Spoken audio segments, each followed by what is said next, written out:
우리 계신 하나님 말씀 요한복음 3장 16절부터 21절에 있는 말씀입니다. 여기까지 한 목소리로 공독하시겠습니다. 이 주보에 있는데 우리 같이 공독하십시다. 하나님이 세상을 이처럼 사랑하셔서 독생자를 주셨으니 누구든지 그를 믿으면 멸망하지 않고 영생을 얻을 것이다. 하나님의 아들을 세상에 보내신 것은 세상을 심판하시려 는 것이 아니라 아들로 세상을 구원하시려는 것이다. 아들을 믿는 사람은 심판을 받지 않는다. 그러나 믿지 않는 사람은 이미 심판을 받았다. 그것은 하나님의 독생자의 이름을 믿지 않았기 때문이다. 심판을 받았다고 하는 것은 빛이 세상에 들어왔지만 사람들이 자기들의 행위가 약하고 빛보다 어둠을 더 좋아한다는 것을 뜻한다. 악한 일을 저지르는 사람은 누구나 빛을 미워하며 빛으로 나아가지 않는다. 그것은 자기 행위가 드러날까 봐 두려워하기 때문이다. 그러나 진리를 따르는 사람은 빛으로 나아간다. 그것은 자기 행위가 하나님 앞에서 이루어졌음을 드러내는 것이다. 오늘 해주신 하나님의 말씀입니다. 말씀을 주신 주님께 감사드립니다. 사랑하는 성도 여러분, 지난 한 주간 동안도 안녕하셨습니까? 네. 요즘 날씨가 그래도 좋지요. 아침 저녁으로 선선해지고 지낼만 합니다. 저녁이 걷다가 보면 멀리서 매미 소리 들더라고요. 그러니까 계절이 바뀌고 있는 것은 분명한 것 같습니다. 그러나 이 여름이라는 녀석이 굉장히 질긴 녀석입니다. 그래서 언제 또 돌아올지 모르니까 미국에서 오직 한번 인디안 서머라는 얘기를 하고 있습니다. 여름이 또 돌아올지 모르니까 아직 마음을 놓을 때는 아닌 것 같습니다. 오늘도 함께 모여서 이렇게 예배 드릴 수 있어서 너무 감사합니다. 예배 드리신 여러분 한 분 한 분 가정에 우리 주님께서 주시는 은혜와 평강 충만하게 임하시기를 진심으로 기원합니다. 뒤에 유튜브 영상을 통해서 말씀을 하실 성도 여러분께도 주님의 같은 은혜가 임하시기를 기원합니다. 한 번은 그 보험회사에서 일하는 교우를 만나서 이야기할 기회를 가졌습니다.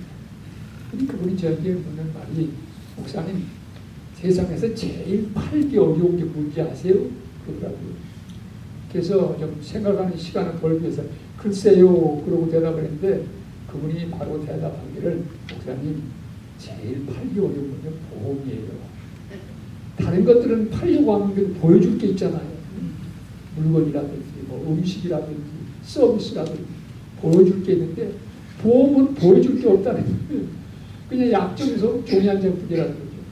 그래서 제일 팔기 어려운 건 보험이다, 이런 얘기를 하신 것을 듣습니다. 그 의미 있는 얘기다, 수긍이 될 수 있는 그런 얘기였습니다. 우리가 일상생활에서 많이 말하는 보험이 뭔가를 그 인공지능 챗GPT한테 물어봤어요. 그랬더니 이런 대답이 나왔습니다. 보험이라고 하는 것은 예기치 못한 사고나 질병, 재산산의 손해 등으로 발생하는 경제적인 위협에 대비하기 위하여 많은 사람이 보험료를 함께 모아 실제로 손해를 입은 사람에게 보험금을 지급하는 제도이다. 그리고 이 보험의 핵심 원리는 위험의 분산과 전가라 얘기했습니다. 그러니까 한 사람이 큰 손해를 입은 그 손해를 많은 사람이 함께 나누어 분담하고 개인이 감당하기 어려운 그 경제적인 위험을 보험에서 전가시키는 맡기는 것이라 이런 대답이었습니다. 한마디로 말씀드리면 보험은 그날에 대한 우리 모두의 대비책입니다. 그날은 교통사고의 날일 수도 있고, 질병과 아픔이 찾아오는 날일 수도 있고, 화재나 재난이 예기치 않게 찾아오는 날일 수도 있습니다. 그날을 대비해서 경제적인 손실로부터 스스로를 보호하기 위해서는 보험료 프리미엄을 내면서 준비합니다. 그래서 어떤 웹사이트는 보험은 상부상조이다, 이런 얘기까지 하더라고요. 여러분, 보험회사는 분명히 자선단체가 아닙니다. 요즘같이 보험회사가 아주 거대한 기업이 되어서 이윤을 추구하는 상황에서는 이 상도 상조와는 좀 거리가 있지 않나 이런 생각이 들기도 합니다. 이제 보험은 우리 현대인의 삶에서 필수적인 요소가 되었습니다. 이런 운전하려고 하면 자동차 보험 있어야 되지요. 아파서 의사에게 가려고 하면 건강보험이 있어야 합니다. 참으로 원하지 않지만 화재나 재난의 그날에 대비해서 화재보험 혹은 재난보험을 듣기도 합니다. 보험은 확실히 위험을 분산시켜주고 그날을 대비하도록 도와줄 뿐만 아니라 이렇게 하면서 무엇보다도 우리 마음에 걱정으로부터 그 걱정을 덜어주는 그런 효과가 보험이 있다고 말씀해 주셨습니다. 그래 여러분 보험을 가만히 생각해보면 일어날 수도 있고 안 일어날 수도 있는 일을 그날을 위해서 보험료를 내며 준비한 것입니다. 우리가 그 대비하는 그날은 일어나지 않는 게 좋지요. 제일 좋지요. 그날 일이 터져가지고 보험 탄다고 좋아하는 사람 어디 있는지 모르겠어요. 근데 사실 그 일이 원하지 않던 일이 생기면 이게 괴롭고 불편한 시간을 지내기가 마련입니다. 특별히 여러분 생명보험은 묘한 거예요. 내가 보험을 내지만 그 혜택은 직접 나에게 돌아오지는 않을 것 같습니다. 생명보험을 들면 내가 세상을 떠나면 그 보험금에서 장례 결비를 치른다든지 또 후손들에게 경제적으로 도움을 주는 것이 생명보험이 아닌가 생각이 듭니다. 그러니까 내가 들지만 내가 직접 혜택을 받기는 어려운 것 같아요. 뭐 한국에서는 저축성 생명보험이 있어서 이게 만기가 되면 찾을 수 있고 만기 되기 전에 또 찾을 수 있다 이런 얘기를 하는데 저는 보험에 있어서 이러지 않기 때문에 잘 모르겠습니다. 그리고 그게 오늘 말씀드리는 주제는 아니에요.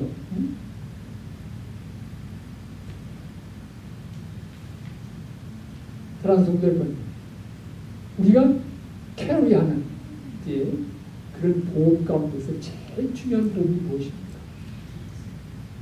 이 보험은 나의 생명, 특별히 영원한 생명과 연결된 보험입니다. 많은 사람이 살기 위해서 위험을 분산하기 위해서 보험을 듭니다.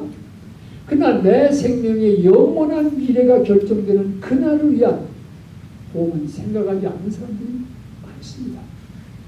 저는 이 보험을 영원한 생명을 위한 보험, 좀 짧게 말하면 영생보험 이렇게 부르고 싶습니다. 이 보험은 나 자신의 죽음을 준비하는 보험입니다. 그러나 이 보험은 또한 죽음 넘어 영원한 세계를 준비하는 보험입니다. 여러분, 우리 인생은 두 점을 연결하는 삶을 살아갑니다. 첫 번째 점은 태어남, 출생이고 다른 하나는 떠남, 죽음이라고 하는 점입니다. 이 두 점 사이를 연결하는 시간 속에서 우리 인생은 희로애락, 기쁨, 분노, 슬픔, 즐거움을 안겨다 주는 여러 가지 사건들로 그 시간들이 채워지면서 결국은 종말을 향해 나아가는 것이 우리 인생입니다.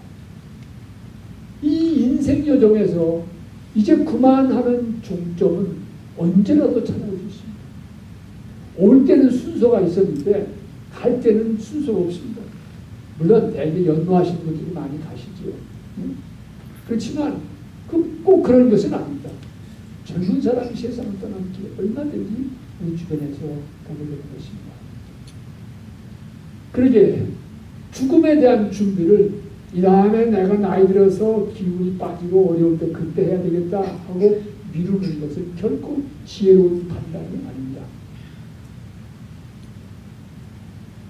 지혜로운 사람은 우리 인생의 종점을 의식하며 살아가는 사람입니다.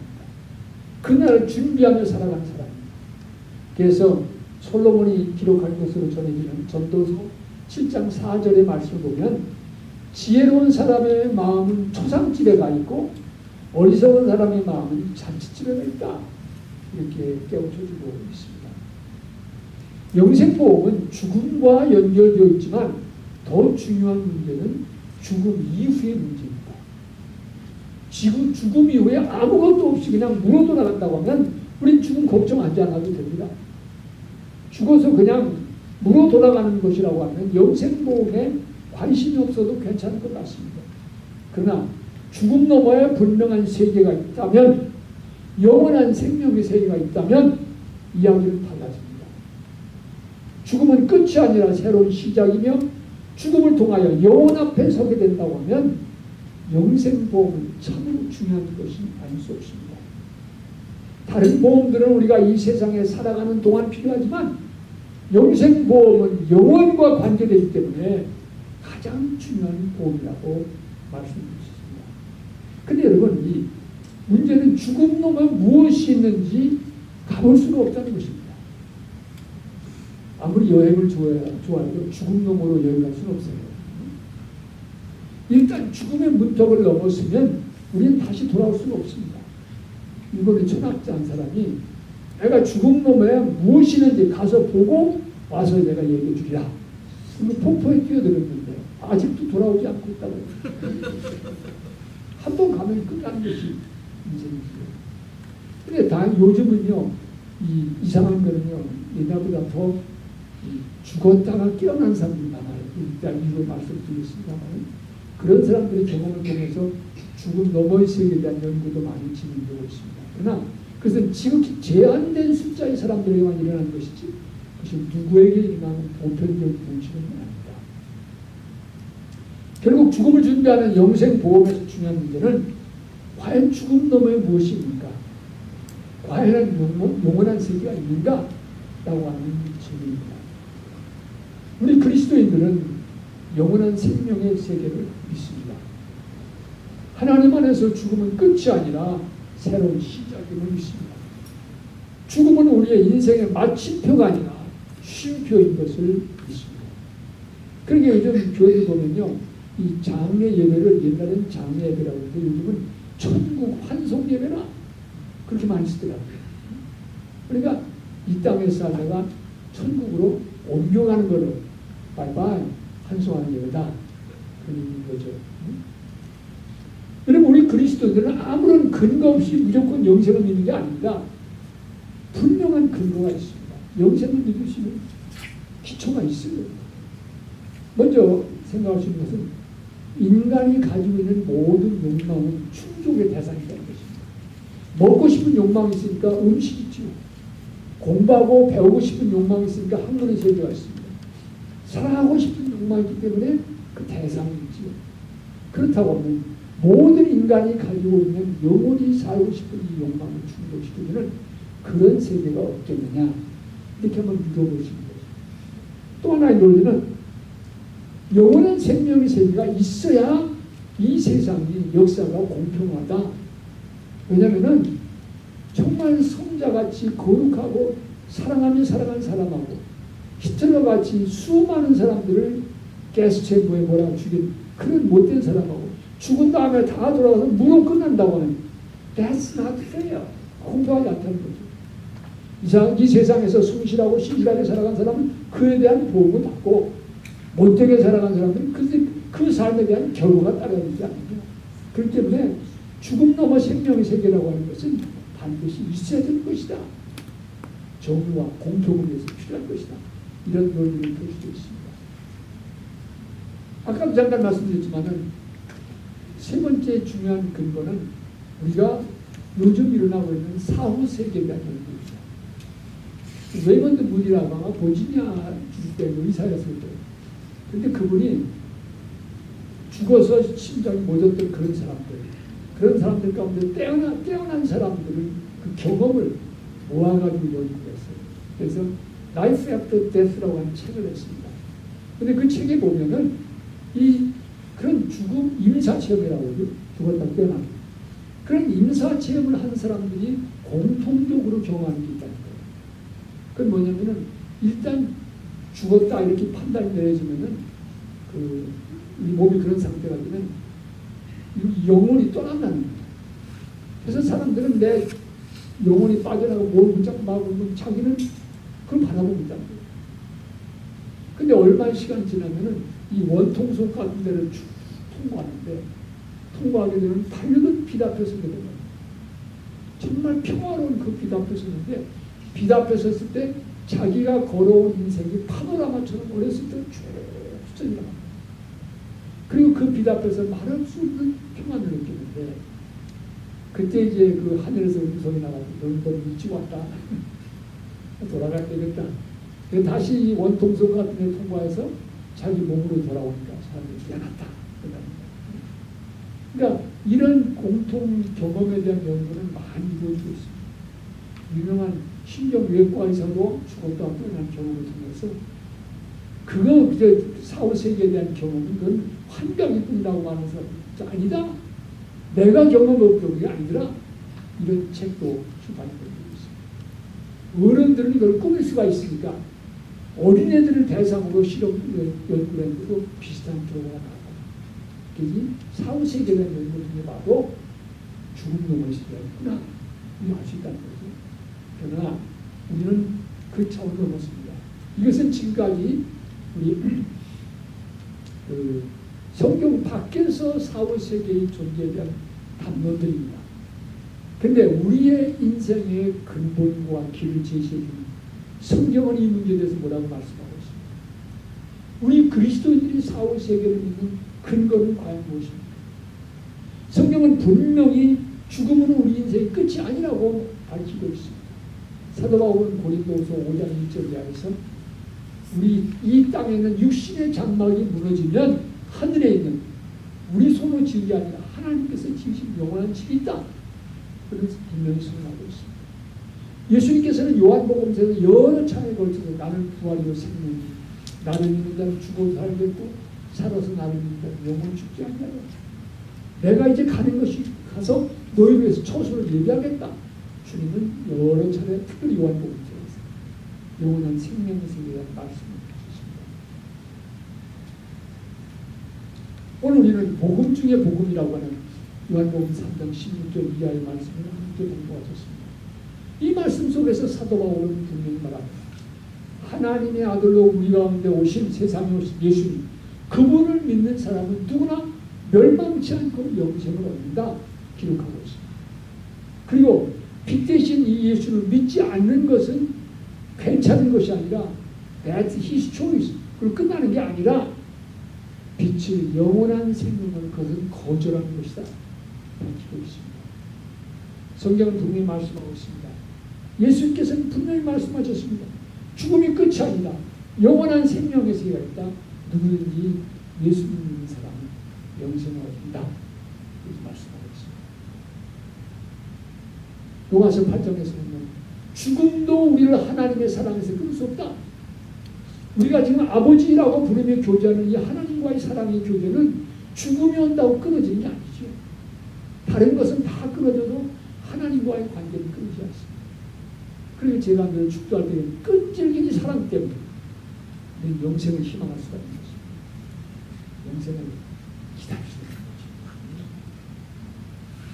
그리고 이 영생보험에 가입할 수 있는 길은 금이나 은 같은 거 가지고 살 수 있는 것이 아닙니다. 그거 아니다. 세상에 보면 공짜가 아닙니다. 보험료를 내야 혜택을 받을 수 있습니다. 더 좋은 혜택을 받으려면 더 비싼 보험료를 내야 됩니다. 그러나 영생보험은 다릅니다. 이 보험의 프리미엄, 보험료는 돈을 내는 것이 아닙니다. 영생보험에 가입하는 길은 믿음입니다. 오늘 본문 말씀이 이야기하고 있듯이 누구든지 예수님을 믿는 사람은 영생보험에 가입할 수 있습니다.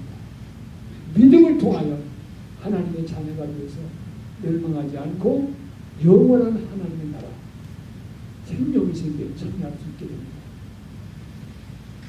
사랑하는 성도 여러분, 만약 죽음 넘어 영원한 생명의 세계가 없다고 하면 그 말은 무슨 말입니까? 예수님은 거짓말쟁이란 말이에요. 예수님 말씀은 진실이 아니란 말입니다.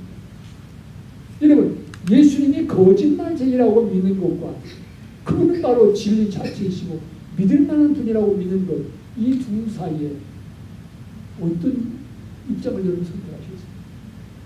물론 여러분 다 예수님 말씀 진리다 선택했기 때문에 여기 앉아 계시지요.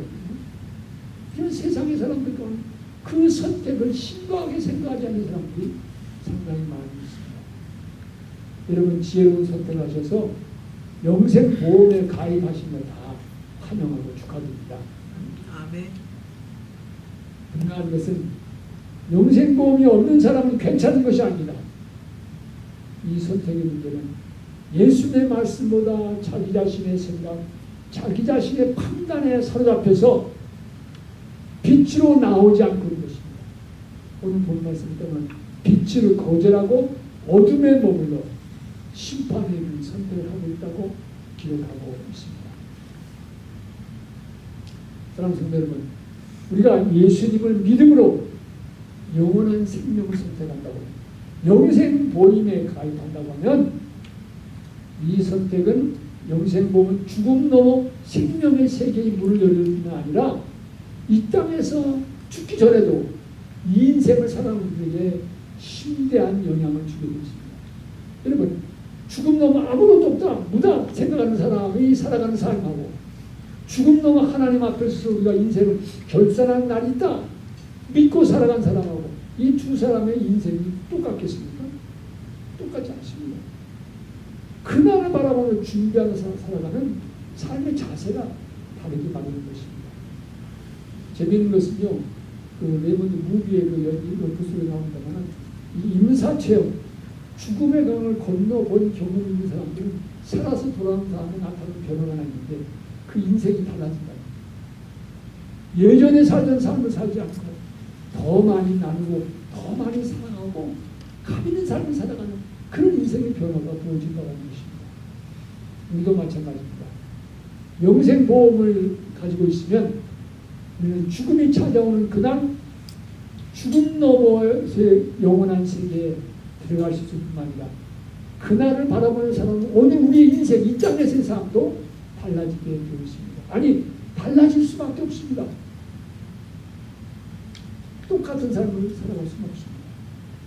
영생보험을 소유하고 있다면 우리는 하루하루 주님 앞에 서는 그날을 생각하고 바라보면서 더 부러운 삶을 살아가고 노력하게 됩니다. 그렇게 살려고 애쓰게 되는 거죠. 인생을 이 땅에서 누리며 맛보며 살아가게 되는 것입니다. 고난과 아픔이 찾아와도 희망을 안고 살아갈 수 있습니다. 죽음이 찾아와도 찬송을 부르며 요단강을 건너갈 수 있습니다. 그러기에 영생보험처럼 중요한 것이 없습니다. 영생보험이야말로 결코 놓쳐서는 안 되는 필수 보험입니다. 죽음을 극복하고 생명을 살리는 참으로 귀중한 보험입니다. 저희들이 신학교 다닐 때 그때 학교를 다니신 분들은 기억이 날지 모르겠습니다만 프랑스의 유명한 무신론적 실존주의자로 널리 알려진 장폴 사르트라는 사람이 있었습니다. 많은 글을 썼고 노벨상도 받은 걸로 제가 알고 있습니다. 그는 1980년 3월 폐질환, 폐수종으로 파리에 있는 한 병원에 입원해서 한 달 가까이 투병하다가 세상을 떠났습니다. 근데 그가 병원에서 보낸 마지막 한 달은 참으로 고통스럽고 힘들었습니다. 그는 점차 다가오는 죽음으로 인한 공포와 불안으로 소리를 지르며 주위의 사람들을 안타깝게 했습니다. 그가 세상을 떠났을 때 언론들은 그렇게 죽음으로부터의 자유를 부르짖던 사르트르가 그 마지막에 어떻게 그렇게 고통스러웠는가 라는 질문을 제기했습니다. 그러자 한 독자가 이렇게 대답하는 글을 올렸다고 합니다. 그나마도 그리스도인이 아니었던 것 같습니다. 그에게는 돌아갈 곳이 없었기 때문입니다. 그렇습니다. 그에게는 영생보험이 없었습니다. 이와는 대조적으로 영생보험을 소유했던 한 목사님의 시를 소개하면서 제 설명을 드리려고 합니다. 이 시를 쓰신 김정준 박사님은 폐결핵으로 고생을 많이 하셔서 마산 요양소에서 시간을 보내셨습니다. 그분은 구약학자로 인서대학교 연합신학대학원 대학원장도 하시고 또 한신대학교 학장도 하셨던 분입니다. 특별히 시편 연구로 널리 알려주신 분입니다. 결핵요양원에 계실 때 어느 환자가 죽음에 대해서 물었을 때 목사님은 나 자신의 죽음에 대한 그 질문에 대해서 대답하시는 의미에서 이 시를 썼다고 합니다. 이 시의 제목은 내가 죽는 날입니다. 내가 죽는 날 그대들은 저 좋은 낙원 이르니 찬송을 불러주오. 또 요한계시록 20장 이하 끝까지 읽어주오. 그리고 나의 묘패는 이것을 살려주오. 임마누엘 단 한마디 말하라. 내가 죽는 날은 비가 와도 좋다. 그것은 내 죽음을 상징하는 슬픈 눈물이 아니라 예수의 보혈로 내 죄 씻음 받은 감격의 눈물. 내가 죽는 날은 바람이 불어도 좋다. 그것은 내 모든 이 세상 시름을 없이 하고 하늘나라 올라가는 내 길을 준비한다. 내가 죽는 날은 눈이 부시도록 햇볕이 비춰도 좋다. 그것은 영광의 주님 품에 안긴 내 얼굴의 광채를 보여주리라. 내가 죽는 시간은 밤이 되어도 좋다.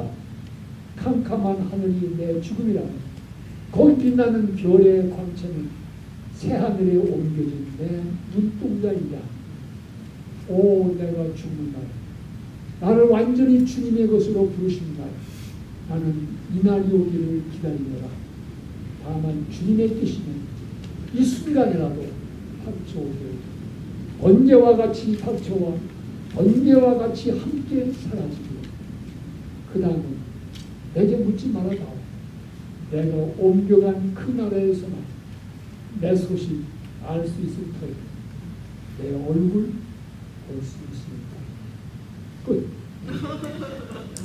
창피한 시즌입니다. 생각하는 것이. 아멘. 아멘. 영생 보험을 소유하는 사람, 죽음을 정복하는 생명의 세계의 꿈을 가지고 있는 사람의 아름다운 고백입니다. 이제 우리 다 함께 찬송가 260장 우리를 죄에서 구하시고 찬송을 같이 힘차게 부르시면서 영생 보험을 주신 주님